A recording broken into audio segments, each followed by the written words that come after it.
This is the Mahabharata podcast, Episode 9, Burning Down the House. We left off in the last episode with the Pandavas and Kauravas ready for graduation day. Their teacher, Drona, had been discovered by the boys as he had just left the neighboring kingdom of Panchala with a chip on his shoulder. The king of Panchala, named Drupada, had been Drona's classmate and had promised him a life of luxury when he finally became king. After Drupada became king, however, he shunned Drona as a mere commoner. Drona was shamed and angered by this, and left for the Kuru court to plot his revenge. We also heard a lot about the childhood of the two middle Pandavas, Bhima and Arjun, and how their cousin Duryodhana resented their superiority and tried several times to put them out of commission. Bhima and Arjun were by no means perfect.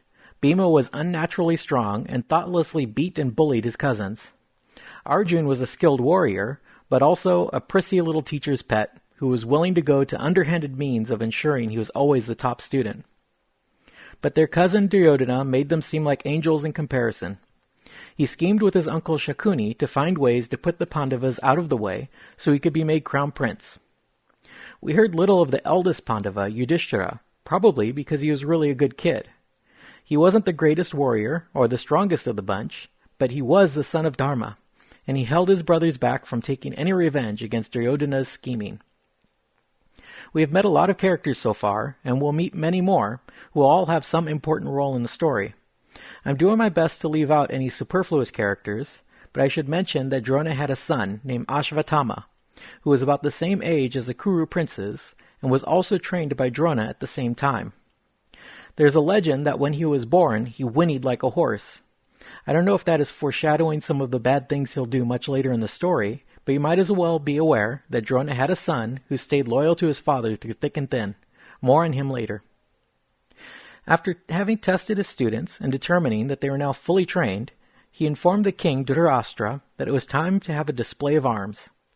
The blind king then ordered a large stadium to be constructed where the boys could make a demonstration of their skills. The stadium was duly constructed and sanctified, and a great event was held in which folks from the entire kingdom attended. The event began with the display of archery, on foot, on horseback, on chariots, and from the backs of elephants. Then duels were held, using various weapons.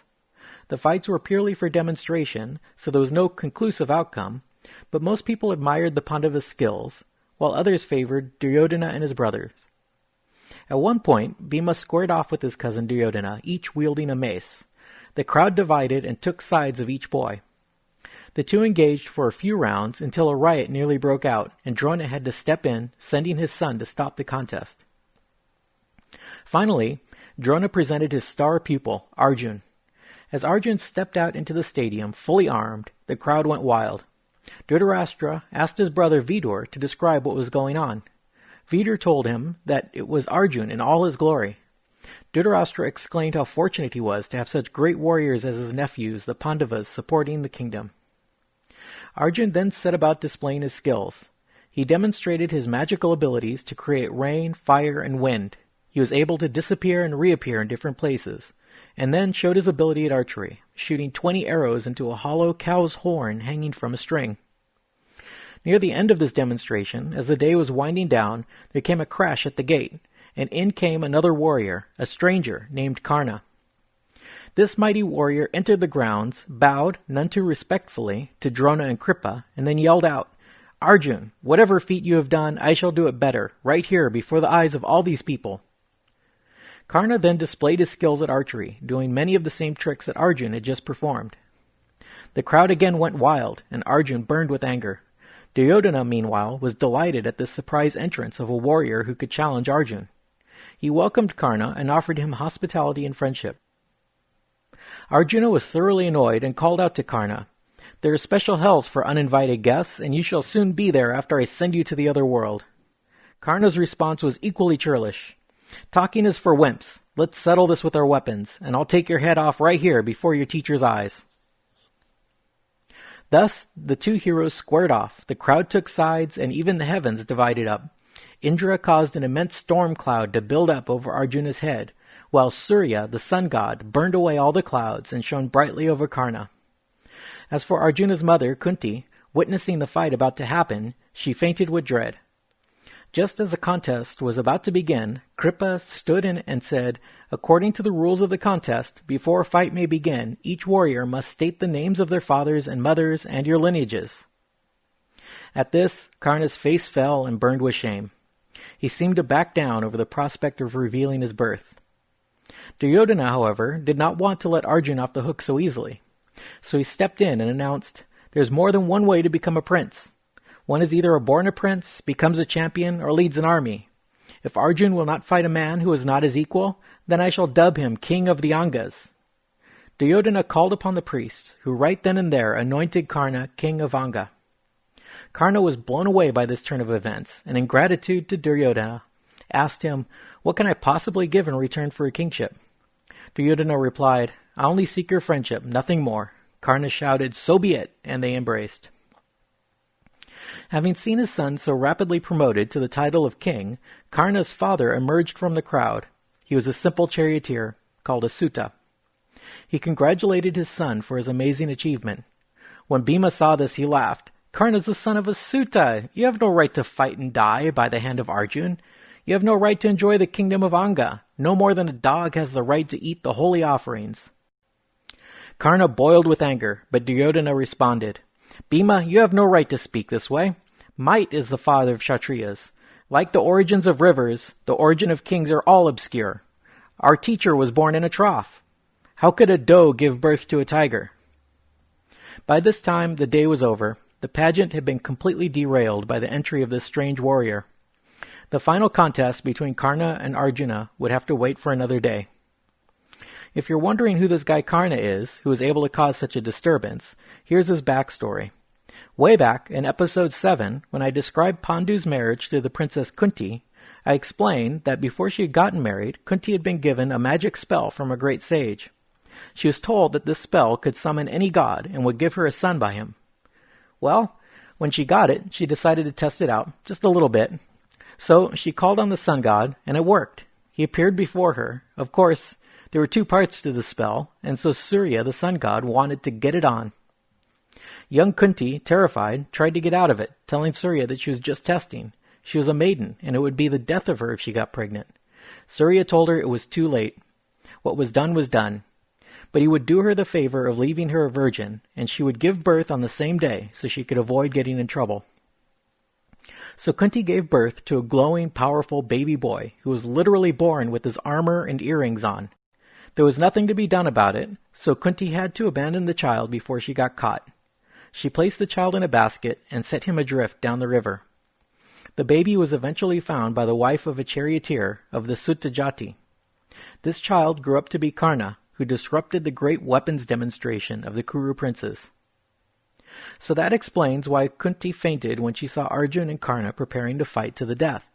They were both her sons, so no matter what the outcome, it could only end in tragedy for her. Thus, the rivalry between Arjun and Karna is really a conflict between brothers, one of whom is the son of Indra, and the other the son of Surya, the sun god.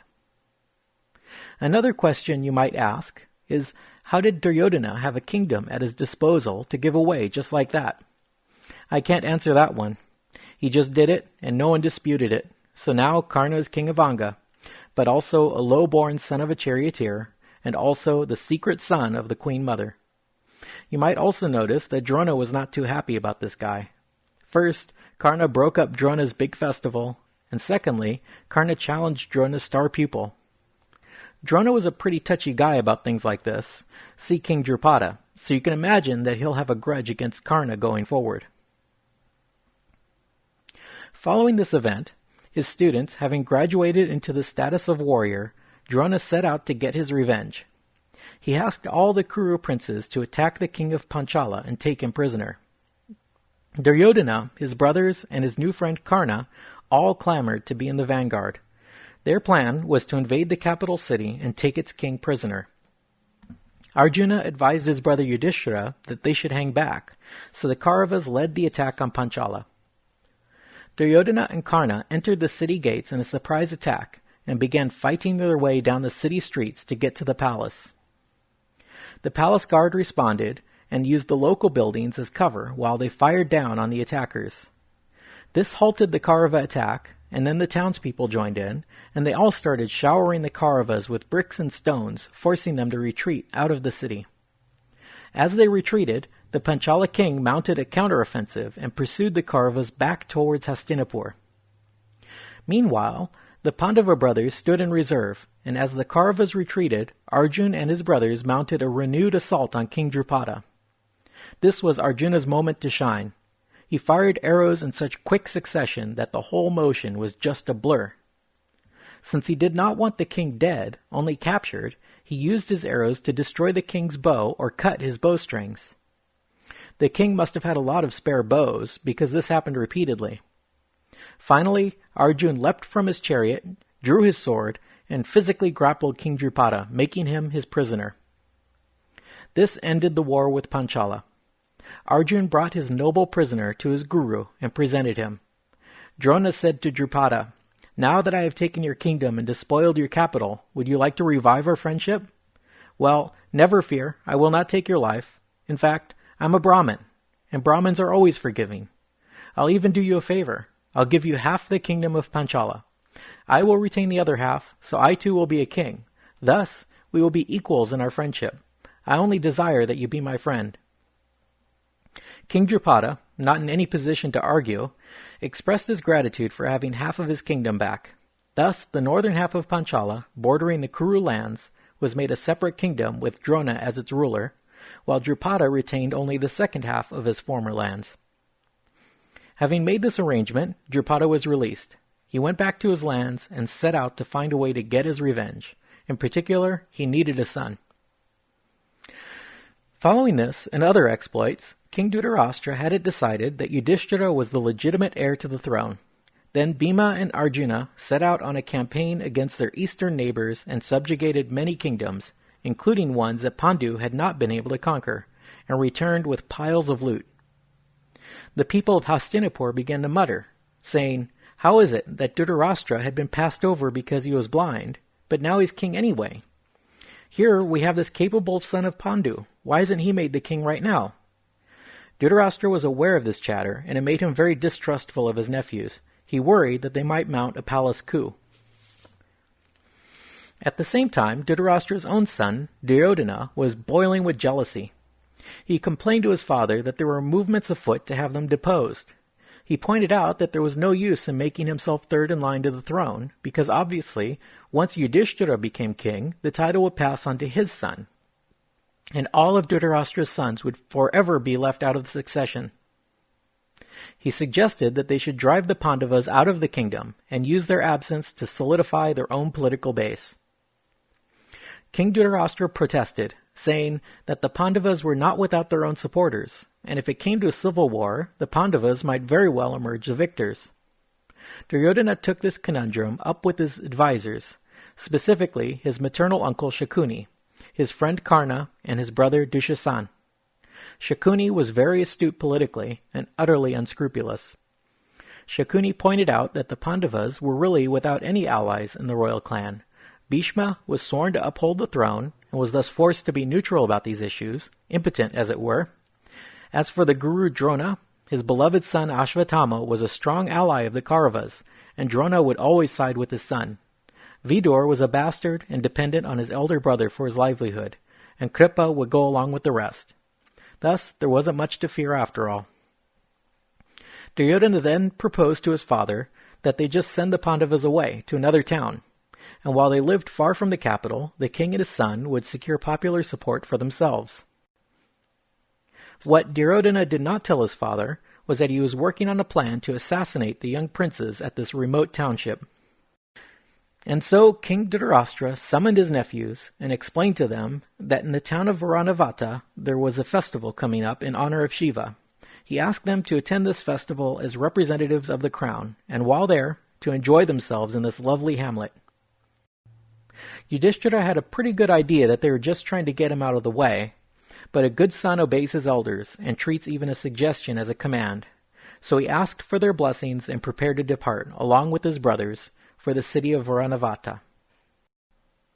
As the Pandavas made preparations to depart, Duryodhana summoned his chief architect, named Purochan. Duryodhana told him that he had all of the king's wealth under his command, but only so long as the Pandavas were out of the way.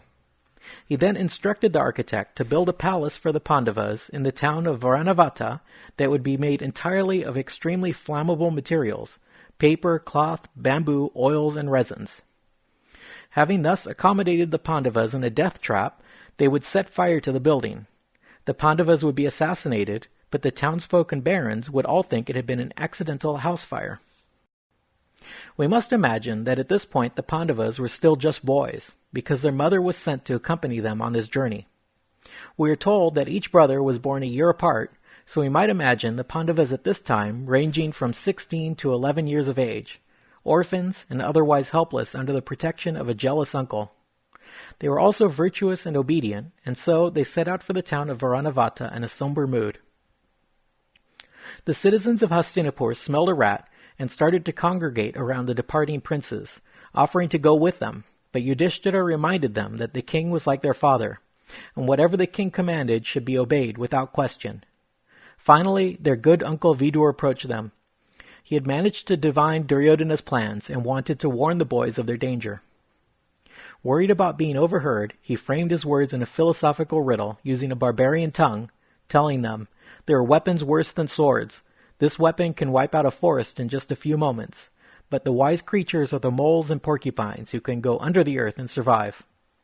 Yudhishthira understood his uncle's meaning, and thus warned, they departed for Varanavata.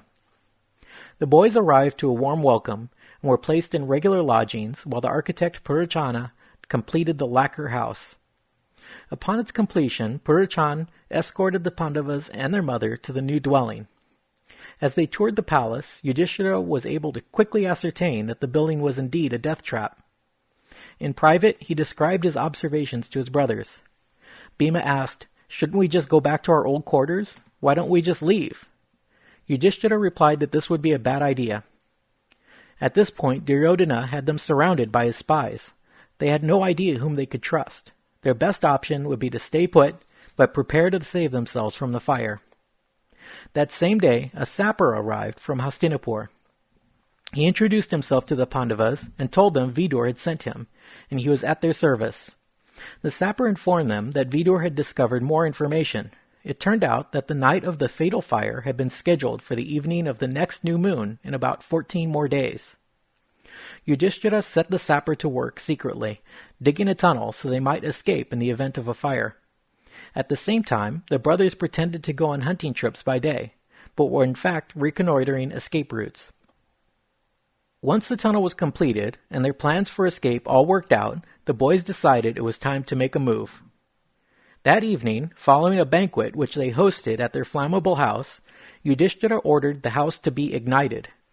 It turned out that liquor had been served with the meal, and the corrupt architect Purachan had gotten drunk and passed out in the house. Unbeknownst to the Pandavas, a Nishada woman and her 5 adolescent sons had also partaken of wine at the feast and had fallen asleep inside the house. Bhima, always enthusiastic about exacting revenge, snuck into the room where Purachana was sleeping and started the fire there. He then set fire to the doors, and then the 5 brothers took their mother and made their escape through the tunnel they had dug. As the house burst into flames, the citizens all gathered around it and cursed Duryodhana, saying, "He surely is the cause of the death of these fine princes." As they combed the ashes in the morning, they found the bodies of a woman and 5 young men. Word quickly spread of the death of the Pandavas. King Dhritarashtra was grief-stricken and ordered funeral rites to begin. Meanwhile, the boys continued their escape through the jungle all night and into the next day. Their aging mother quickly grew fatigued, and so Bhima picked her up and placed her on his shoulder and thus carried her through the woods. The family traveled deeper into the wilderness, on, until they are all nearly fainting with fatigue.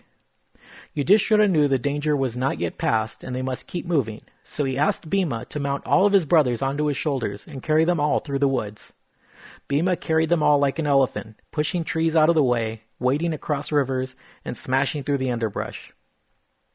Finally, Kunti could bear the travel no further and asked to be set down. She then asked for a drink of water. Bhima set them down to sleep in a tree, and then set out to fetch some water. Not having any means of carrying water, he simply soaked his upper garment in a river and brought that back to his family. When Bhima got back to his mother and brothers, he saw them lying exhausted on the ground. Bhima thought to himself, "How did we get to this point? How is it possible that this great queen is lying on the cold ground without a blanket? If only Yudhishthira gave me the word, his wicked cousins would not live another day." Bhima worked himself up to such anger that he couldn't sleep, so he sat up through the night watching for predators. Living in a tall tree not far away, there was a demon or Rakshasa named Hidimba. Rakshasas are monstrous ogre-like creatures. This one in particular was black-skinned, had red hair and a red beard, blazing red eyes, and pointed ears. Rakshasas also loved the taste of human flesh. Hidimba had a sister named Hidimbi. He smelled the Pandavas nearby and instructed his sister to sneak up on them and kill them all so they could feast on them. The Rakshasa Hidimbi snuck up on the Pandavas as they slept and saw Bhima sitting awake. As soon as she set eyes on him, she was instantly smitten. She thought to herself that she would certainly make him her husband. She asked herself, "How could I obey my cruel brother? A woman must place her loyalty to her husband above that of her brother. If I spare him, I could enjoy him forever and ever." Thus infatuated, she transformed herself into a beautiful woman and approached Bhima. She asked him, "What are you doing out here in the forest? Don't you know that there's a wicked Rakshasa living nearby? You're in great danger." She admitted that it was her brother who wanted to eat them, but she offered to take him away directly and they could frolic in the mountains. Bhima refused to depart without his family, so she offered to protect them from her brother. Bhima declared, "I fear no Rakshasa, nor Gandharvas, nor Yakshas. I'm not going to wake up my family just because of an ogre. Step aside. I'll take care of this." While the ogress and Bhima were having this discussion, the Rakshasa Hidimba grew impatient. He burst in on them and saw his sister's appearance and quickly figured out that she was in love with this human. In his rage, he made to attack his sister, calling her a harlot. Bhima scolded the ogre, saying, "Cool your temper, Rakshasa. I'll fight you, but don't wake up my family." Saying that, he grabbed the ogre by the leg and dragged him away from the camp.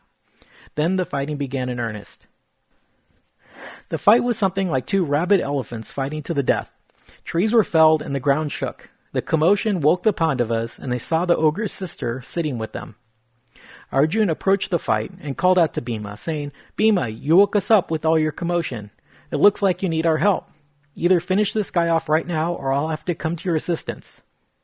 At these words, Bhima made a final effort and smashed the Rakshasa to the ground, causing him to scream out in pain. Then Bhima grabbed its head in one hand and its feet in the other, and bent the body backwards until it snapped in half, earning him the congratulations of his brothers.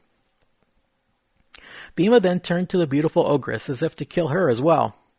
Yudhishthira had to stop him, saying, "You have already overpowered her brother, so what kind of threat could she pose to us? There's no point in killing her." Hidimbi then declared to them all her love for Bhima, and appealed to Yudhishthira to allow her to marry him. Yudhishthira consented, permitting Bhima to go off with her each day, so long as she brought him back to his brothers by nightfall. Bhima, having agreed to this arrangement, left with Hidimbi to frolic in the woods and mountains. Not long after, the Rakshasa woman conceived a child and gave birth to him the same day. This is how it works with Rakshasas. The child grew quickly. In just a few days, he was fully grown. The child had an abnormally large, bald head, and so he was named Gatotkacha, which means water pot head. The boy was immensely strong and powerful with the magic of the Rakshasas, as well as intensely loyal to his father and uncles. He promised them that he would come at any time if they needed him. He then departed with his mother for the mountains. Following this episode, the Pandavas traveled incognito across the lands of India, visiting the holy sites in the guise of ascetics, studying the Vedas and philosophy. They eventually came across their grandfather, Vyasa, who was delighted with the decision the boys had made to live in the forest. He promised them that their exile would not be forever, and that their experiences living off the land would one day help them greatly. Vyasa comforted their mother Kunti, promising her that her sons would one day win back their birthright, and she would see justice done for them all. Vyasa predicted that one day Yudhishthira would be emperor over vast territories, but for now they should move to a village called Ekachakra and stay there anonymously. Vyasa introduced the princes to a Brahmin living in this town, and told them to stay there quietly until he returned. That's all for now. We'll leave our young princes living in obscurity like Brahmins, praying and begging their food. Their uncle and cousins believe the Pandavas are all dead and out of the way. Only their good uncle Vidur secretly knew of their survival. Duryodhana, meanwhile, happily took up his post of crown prince, spending the treasure won by his cousins to build alliances and support among the barons of Hastinapur. Next time, we'll see the Pandavas come out of hiding in a big way, winning alliances with neighboring kingdoms and, more importantly, a single wife for all 5 husbands. Thanks for listening.